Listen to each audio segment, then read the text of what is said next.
Ese chonerío que llamamos chilenidad. Día miércoles de chanas. Miércoles de chanas, país de chanas. Este país es un país de gente, es un país de ratoncitos peludos, de ratoncitos de las Indias. Vamos a leer noticias del peor país del mundo.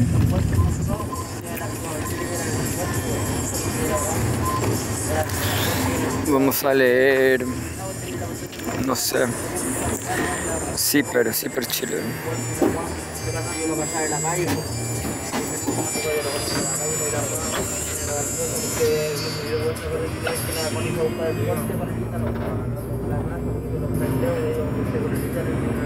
Noticias personalistas que no le importan a nadie. Pura noticia, puro personalismo.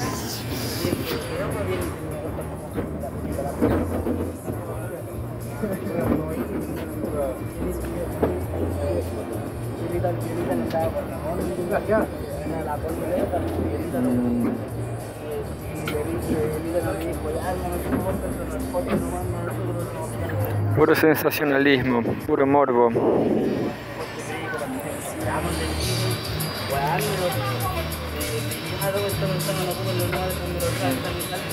Esto no está tan mal, vamos a leer. El capitalismo de vigilancia y el rol de la educación en el nuevo escenario digital. Dice así, por Alexandre Gotro.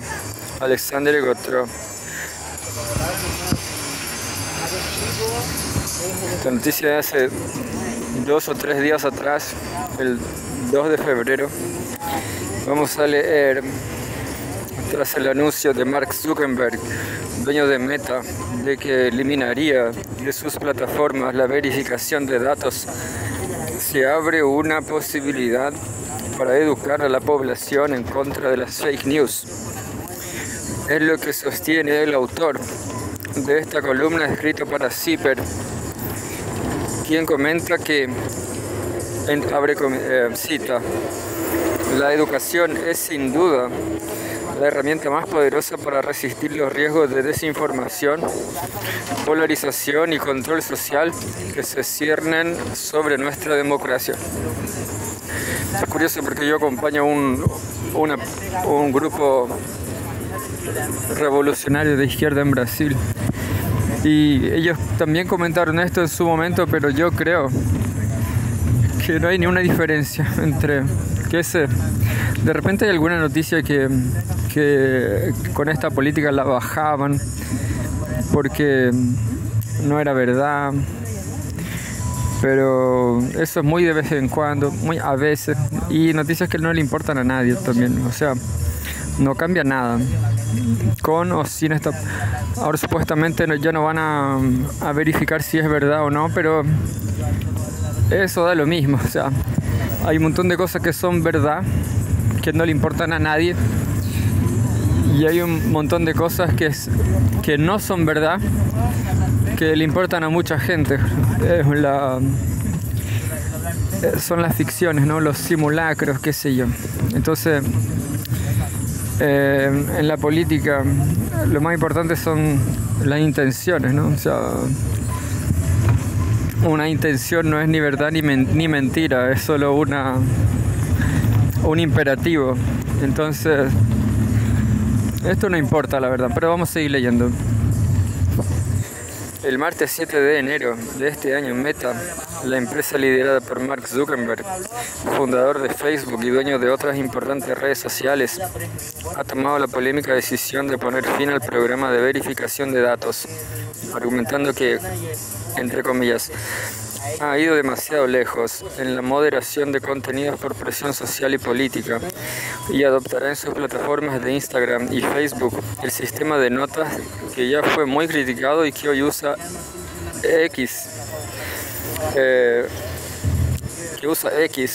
Twitter, del multimillonario Elon Musk. Esto sin duda es un acercamiento a los ya numerosos líderes de empresas tecnológicas, en lo que destacan el mismo Musk y que se interpreta como un gesto político de acercamiento a las posturas extremas que ha promovido Donald Trump. El argumento señalado por Zuckerberg es que, cita, los sistemas de verificación han destruido más confianza de la que han creado. Fin de cita. Sin embargo, ya son muchas las voces que han indicado sus enormes riesgos a la democracia, entre otros aspectos éticos, puesto que abre la puerta a la desinformación generalizada y los discursos de odio, tal como se indicó en un comunicado de la Federación Internacional de Periodistas, FIP. Esta misma federación señala que el hecho de que, cita, una plataforma tan importante, fin de cita, haya tomado una decisión que, cita, resta prioridad a la verdad, fin de cita, también, cita, aumenta la presión sobre unos medios de comunicación ya asediados, fin de cita. Y, cita, podría erosionar aún más la confianza pública en las redes sociales y los medios de comunicación, fin de cita.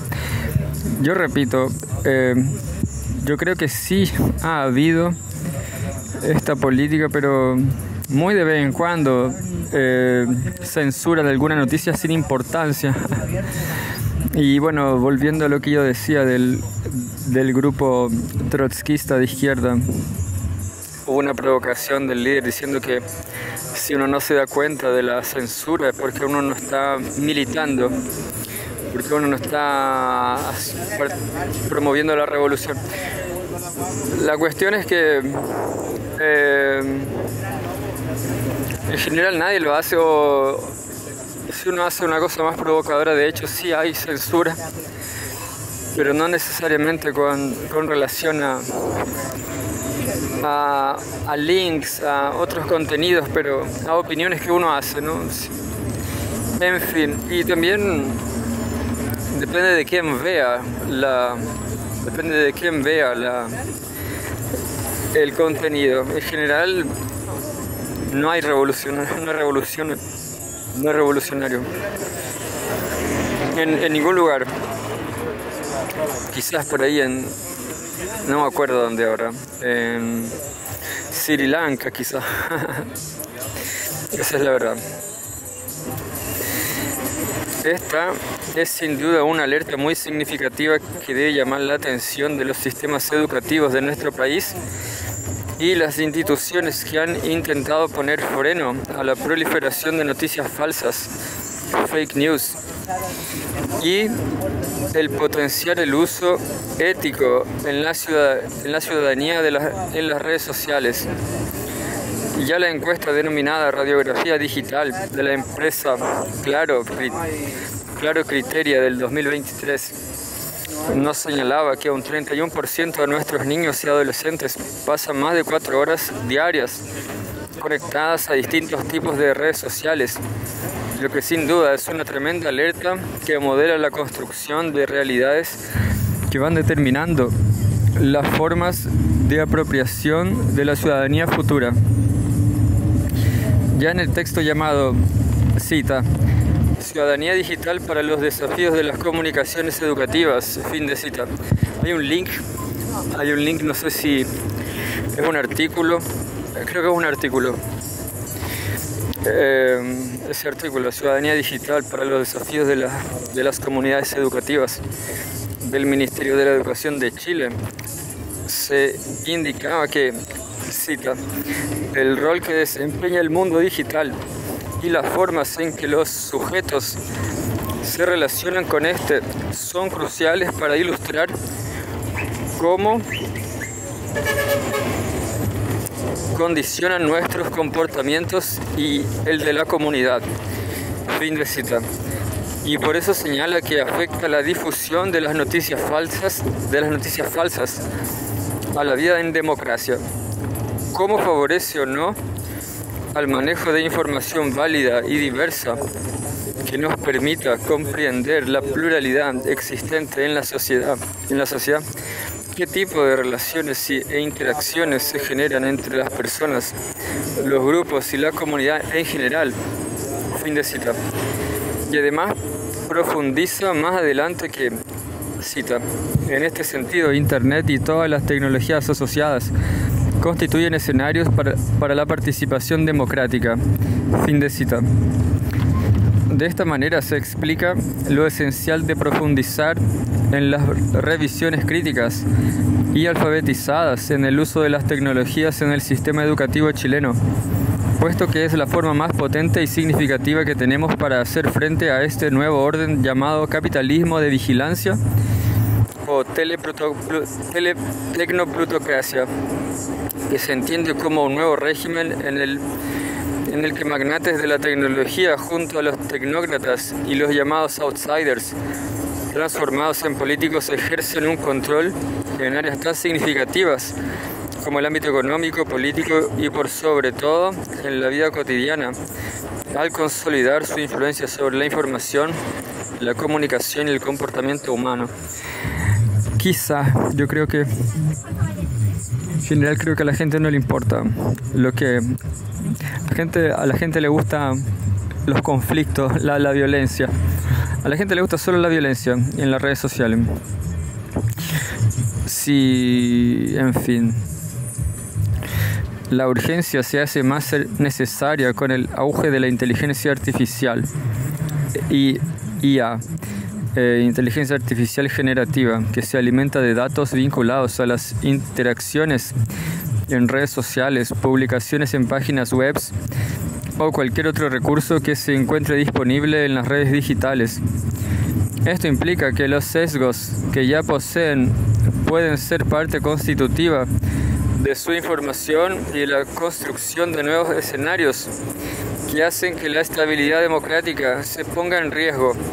Al respecto, la académica chilena, experta en temas de ética y sesgos de la IA, Gabriela Arriagada Bruno, indica en su libro Los sesgos del algoritmo que, cita, la IA es parte de un ecosistema que entrelaza la tecnología, la sociedad y los valores humanos. Agrega que el enfoque sociotécnico que la sustenta, va más allá de cómo funciona y para qué la vamos a usar.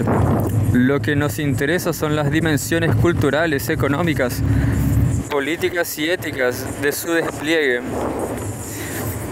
Y esto es de toda lógica, ya que los valores que se comienzan a ser instalados van construyendo el escenario futuro de la humanidad y que terminarán afectando negativamente las comprensiones de la vida social, pero ahora a nivel planetario. Yo creo que un poco exagerado, no sé. Yo repito, yo creo que la gente, el pueblo, lo único que le importa son la violencia. A la gente, a las masas solo le importa la violencia.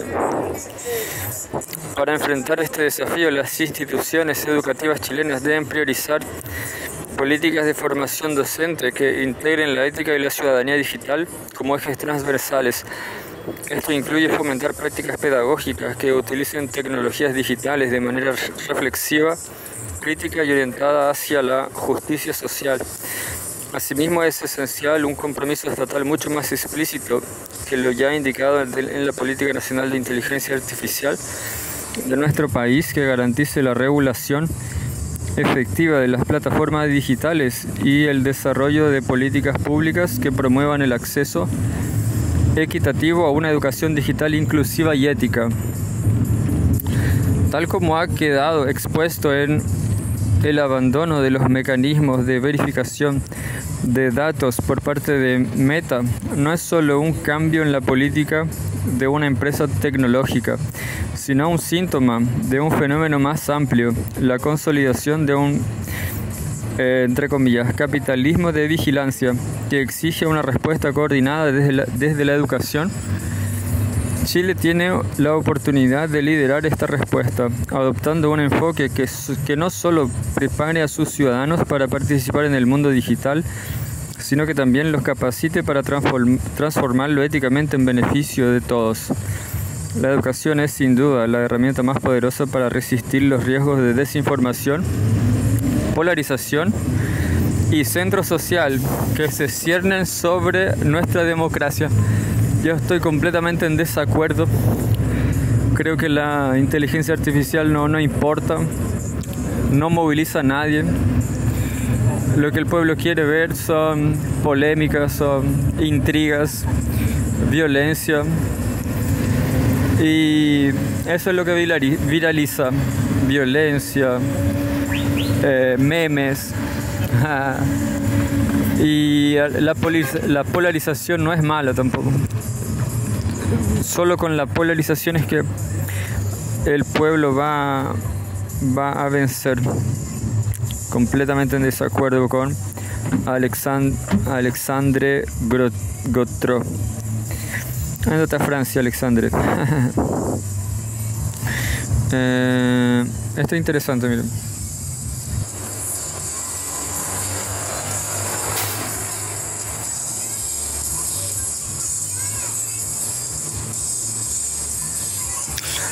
Segunda noticia de CIPER Chile, 17 años. Voceros del movimiento dicen que el gobierno actual no es feminista y lo critican por el caso Monsalve, de un secretario violador, creo, abusador. Coordinadora feminista 8M acerca de la extrema derecha. Cita: no podemos permitir que el machismo sea un programa de gobierno. Fin de cita. Esto es del 31 de enero de hace 4 días atrás, por Mauricio Ávila Cárdenas. Las voceras de la coordinadora 8M, Javiera Mena y Karina Noales, aseguran que la administración del presidente Gabriel Boric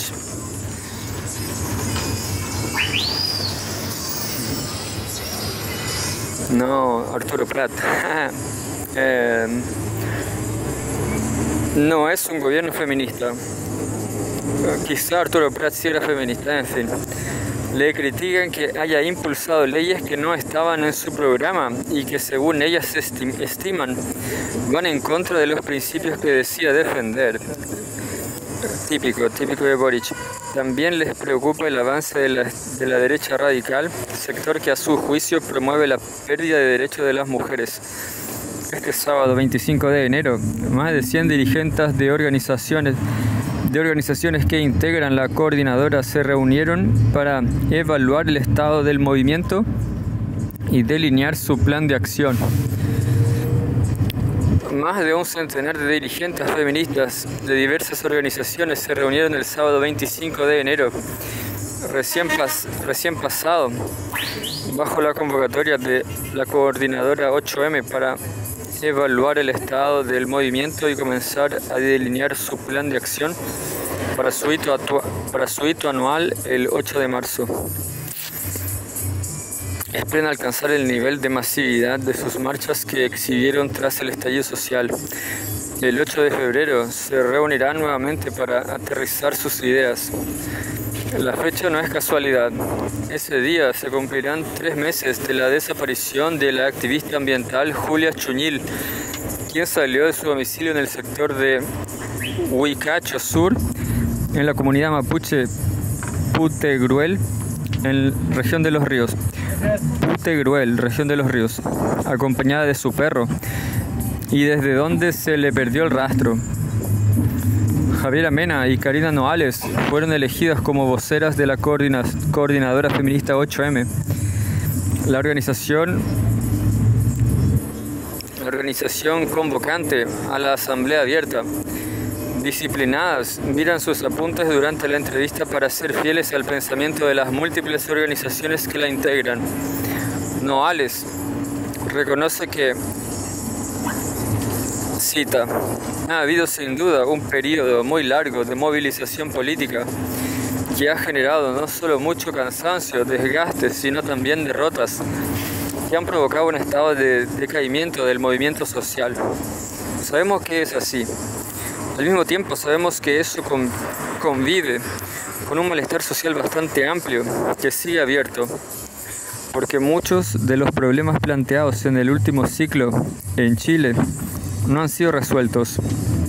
Incluso se han agudizado o profundizado muchas de las situaciones más críticas que hemos nombrado con este gran rótulo que es la precarización de la vida.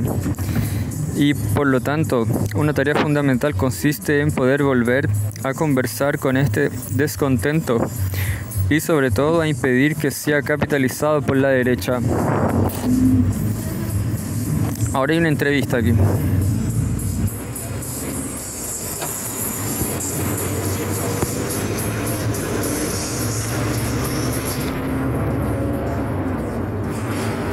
Y dice así: es un descontento que supera el feminismo entonces.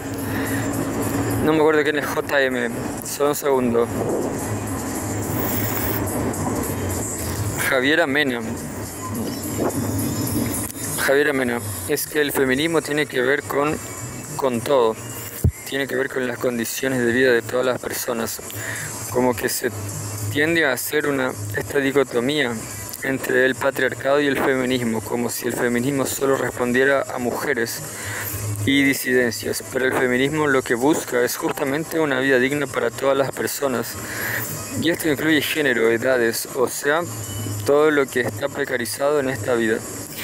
Y eso, claro, especialmente en las mujeres, las disidencias, las infancias, pero socialmente está todo atravesado por una insuficiencia de respuesta por parte de los tomadores de decisiones. Yo creo que Boric es así por los poderes fácticos, ¿no? Boric es muy débil. Karina Noales, ¿en qué se ha retrocedido? Karina Noales responde: ha habido un proceso de deterioro general de las condiciones de vida durante el ciclo neoliberal en Chile, que se ha seguido profundizando. Estamos ante una crisis muy brutal y agudizada, ante distintas formas de violencia estructurales, y nosotros pensamos que determinan también las formas de violencia machista y patriarcal contra las que el feminismo se ha levantado en grandes movilizaciones en Chile, pero también en el mundo. Es decir, para nosotras la posibilidad de erradicar esas violencias está en el corazón de la perspectiva feminista y de su quehacer político. Y esto no transcurre en intervenir un lugar o un espacio o un momento de la política pública, sino que es necesario transformar radicalmente esas condiciones estructurales que permiten que estas violencias permanentemente se reproduzcan. Y allí es clave el sistema educativo, el sistema de salud, pero también las condiciones de trabajo, la posibilidad de autonomía económica de las mujeres, la vivienda, las pensiones. Nosotros creemos que todos esos aspectos han seguido empeorando en los últimos años.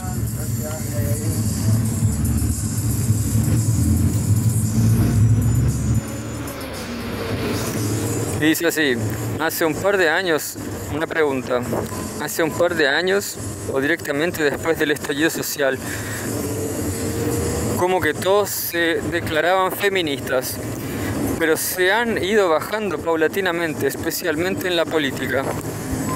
¿Cómo sienten que está hoy el apoyo al movimiento de la sociedad en general? Javiera Mena, vemos también cómo han habido de alguna manera una restauración patriarcal que tiene que ver con la neutralización del movimiento a raíz de un gobierno que se declara feminista. Esta restauración patriarcal viene también de la mano de la ultraderecha a nivel mundial, que a nivel político no tiene una contraparte. No hay una declaración de combatir eso como parte de una voluntad política.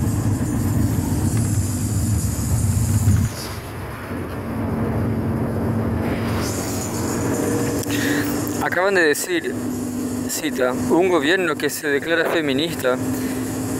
¿Consideran que este gobierno es feminista? Karina Noales, feminista, a ver, ¿cómo decirlo? Javiera Mena, no, así es simple.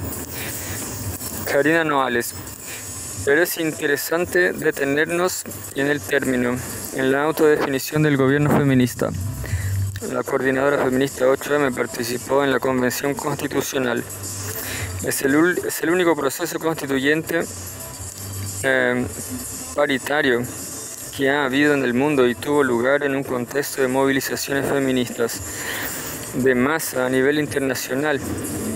Y además las feministas irrumpieron masivamente en la convención. Nosotras siempre consideramos problemático hablar de una constitución feminista.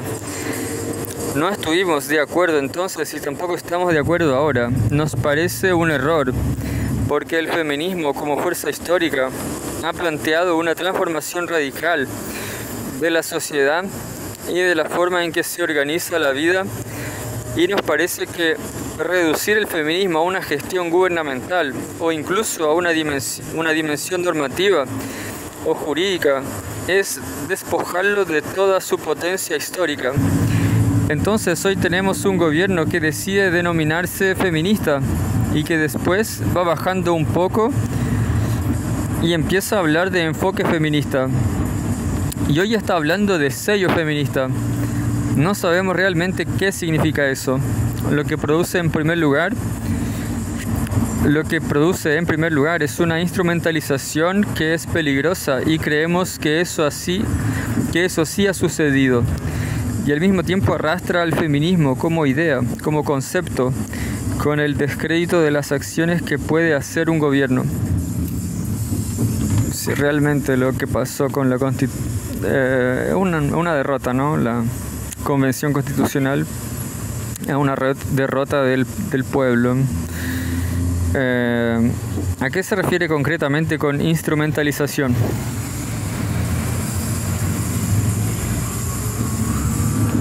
Y dice así, Karina Noales: hoy en nombre de las mujeres se está promoviendo una serie de reformas que a nosotros nos parece que ahondan la desigualdad y la precarización de la vida de amplios sectores del mundo femenino, que son las mayorías trabajadoras. Por ejemplo, la reforma de pensiones tiene como bandera transversal mejorar las pensiones de las mujeres. Sin embargo, es una reforma que lo que hace es inyectar una cantidad infinita de más recursos a un sistema que solo asegura pensiones de miseria, especialmente para las mujeres. Por ejemplo, la reforma de la Ley de Inmigración y Extranjería ha sido defendida, aplaudida por el Ministerio de la Mujer, porque contempla la expulsión de personas que hayan cometido ciertos delitos de género, el feminicidio, entre otros. Sin embargo, al mismo tiempo pone una amenaza de desescolarizar a los niños y niñas migrantes, que impide arrendar una casa donde vivir a una familia migrante, que al igual que las familias chilenas son mayoritariamente monomarentales. Una de las cuestiones que nos ha parecido particularmente alarmante fue el desalojo de familias en la toma 17 de mayo en Cerro Navia, y que en esa misma comuna, muy poquitos días después, se inaugure el primer centro de cuidados para proporcionar apoyo a personas dependientes y a quienes las cuidan. Nos da mucho temor que en nombre de nosotras, no me refiero a nosotras como organización, sino de las mujeres y del feminismo, se esté llevando a cabo este tipo de reformas que atentan en realidad contra la vida de la mayoría de las mujeres. Y bueno, está muy largo, está interesante, lo voy a seguir leyendo después, porque está muy largo. Estoy casi no llego a la mitad, creo.